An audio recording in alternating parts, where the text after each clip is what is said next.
Hey guys, welcome back, and we are continuing the final part of our color schemes project. Now, before today, you should have created your single pattern. You should have used the transfer method to transfer over your pattern to the other three blank triangles, and you should have gone through and outlined your pattern to make it a little bit darker.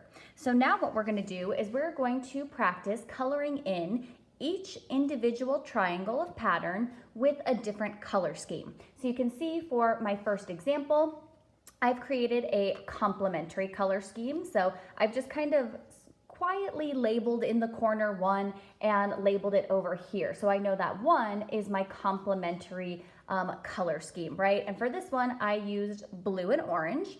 Of course, you know your color schemes now, right? So there's many different options that you can choose for a complementary color scheme. You don't have to pick the one that I chose. You can pick whatever type of complementary color scheme you would like. And then you're going to go through and you're going to color in just one section, okay? So each triangle, like this one's number one, is gonna have a different color scheme. So each one of your triangles is going to look very different from the other. Now, again, you can choose whatever kind of colors you would like for that color scheme, okay, as long as they fit with the color scheme, right? So number one is complementary, so they have to be complementary colors, okay? So I'm gonna go through and I'm going to start labeling my other triangles. So I'm just going to take my paper, I'm gonna flip it over, and in the corner, I'm gonna put number two, circle it. You don't have to draw it very big, right? This one I'm gonna do number three. And for this one, number four.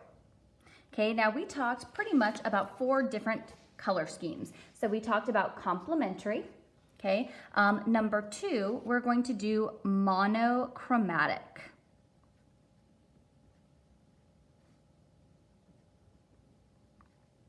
And remember, in class, we talked about the root word mono means one, and chroma means color. So in number two, you should be choosing one color and creating different values. Now, when you go through and you start coloring in for your color schemes, you'll notice I did it for my complementary color schemes. I didn't leave any white space, okay? There's no white space within this triangle. It's all colored in with different values of blue and orange. So when you create different variety, right, a difference between your really dark values of a color and your really light values of a color, that's what makes it more interesting. So I have really dark values of blue going into really light values of blue, another really dark value of blue here, but the background here is a very light value. So again, remember we practice values with our colored pencil.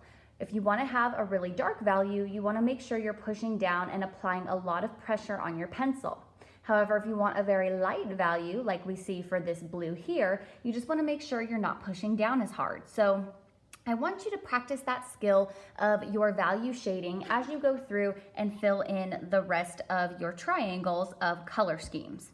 Okay, so number two is going to be monochromatic. So remember, you're just gonna choose one color and color it in with different values. Okay, make sure that there's no white space. So even on my complementary, even though it's really, really light, okay, there's still some type of color. So I did a very light blue here and a very light blue inside here, and I did a very light orange in the background here. So again, we don't want any white spaces. We want that entire triangle to be filled with color.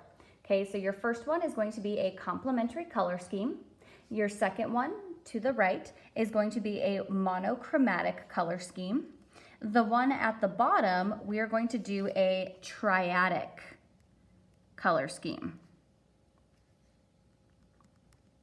And remember, triadic is colors that are evenly spaced apart on the color wheel. Again, if you kind of forgot what these color schemes are, you can always do a Google search and it will show you what kind of colors are within that color scheme. And again, you can choose whichever ones you'd like, right? And then finally, finishing off on our left triangle, number four, we're going to do an analogous color scheme. Okay, so make sure that you are labeling so I know which ones you're doing for which triangle, and then it will be your job to go through and finish coloring the entire triangle for each one of your color schemes. So when we're finished, we're gonna have 4 different color schemes on our paper here. Okay, don't forget to label them. You probably want to put the title of the project at the top, Color Schemes Project, and your name in the upper right-hand corner. Okay, once you're done filling in and coloring all of your different color schemes, all 4, you want to make sure you take a picture and send it in to that Google Classroom assignment.